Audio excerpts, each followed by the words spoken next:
अब वहां दोनों अकेले रह गए, सरपुरुष और ये लड़की जिसको अब दुर्गा कहते हैं, जो अष्टंगी कहलाती है। अब ये दोनों रहे तो लड़की युवा होने के कारण उसका रंग रूप निखरा हुआ था। तो पुण्यात्माओं, ये बलात्कार की जो बुराई हमारे अंदर घर की है सभी प्राणियों में, ये वहीं से रोग लगा था। अब जो जिस राजा यानी जिस भगवान के जिस स्वामी के राज में हम रह रहे हैं, उस जैसा भाव सबका बन ही जाता है, यथा राजा तथा प्रजा। तो ज्योत निरंजन ने वहां उस लड़की के साथ बलात्कार करने की चेष्टा की। लड़की अपना हर सामर्थ्य तक अपनी इज्जत की रक्षा के लिए वो सब कुछ करती है। तो उस दुर्गा ने कहा कि ज्योत निरंजन बात सुन, देख, पहले अंडे से उत्पन्न हुआ पिता के वचन थे, बाद में हमारी उत्पत्ति हुई, हम आपके छोटे भाई बहन हैं। अब मैं पिता के वचन से उत्पन्न हुई हूँ लड़की, आप पिता के वचन से हुए हो लड़के, तो मैं आपकी बहन हूँ और बहन के साथ ये दुष्कर्म तुझे पापग्रस्त कर देगा, तो जुल्म ना करे। और मेरे पास पिता की दी हुई वो वचन शक्ति है, जितने प्राणी तू कहेगा मैं उत्पन्न कर दूंगी। पर ज्योत निरंजन जो है वो कामवश इतना अंधा हो गया था, वासनावश, कि उसने एक नहीं सुनी और लड़की के साथ अत्यधिक निकट आकर दुर्व्यवहार करने की चेष्टा की, अभद्र तरीके से मुंह खोला। तो लड़की ने कोई और चारा ना दिखा, सूक्ष्म रूप बनाया और उसके अंदर प्रवेश कर गई। मुख के माध्यम से पेट में चलेगी और कहीं अपनी इज्जत की रक्षा उसको लगी नहीं, सुरक्षा का स्थान नहीं मिला। और वहां पेट से पुकार किया परमात्मा से कि हे पिताजी मेरी रक्षा करो, हे पिताजी मेरी रक्षा करो। परमात्मा को पता था कि इनको किसे लड्डू देगा, यूं आकर जाकर पता था पहले।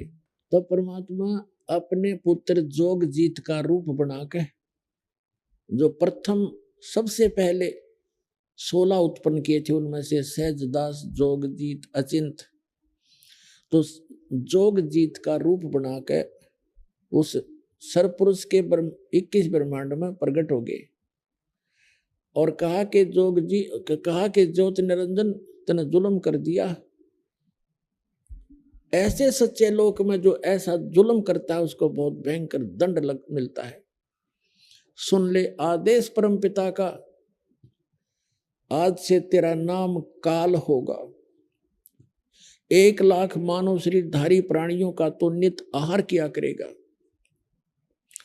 तूने इस लड़की को अपने निगल लिया, इसके साथ दुर्व्यवहार किया है। लड़की को उसके पेट से निकाल दिया, उसके पेट को चीर कर, और कहा कि तुम दोनों अब निकल जाओ 21 ब्रह्मांड को लेकर सच्चे लोक तय सतलोक से।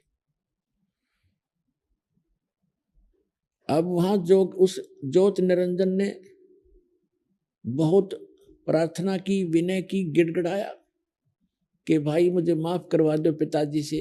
खुद मालिक खड़े थे और खड़े थे वो अपने पुत्र जोगजीत के रूप में। परमात्मा ने कहा कि निकल जा, बस अब तेरे लिए कोई स्थान नहीं है इस सच्चे लोक में। इतना कहकर जोगजीत रूप में परमात्मा अदृश्य हो गए